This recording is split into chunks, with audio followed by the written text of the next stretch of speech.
যদি আমি আগে জানতাম তাহলে আমি ওর সাথে দেখা করে নিতাম। যদি আমি আগে জানতাম তাহলে আমি এটা কখনো করতাম না। যদি আমি আগে জানতাম তাহলে আমি এটা কিনে দিতাম। যদি আমি আগে জানতাম ইংলিশ কি হবে? খুব সহজ।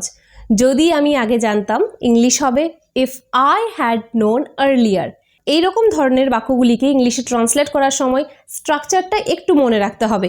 If I had known earlier, তারপর আমরা সাবজেক্ট ইউজ করব, তারপর আমরা উড হ্যাভ কি ইউজ করব এবং সব শেষে আমরা ভার্বের পাস্ট পার্টিসিপল কি ইউজ করব।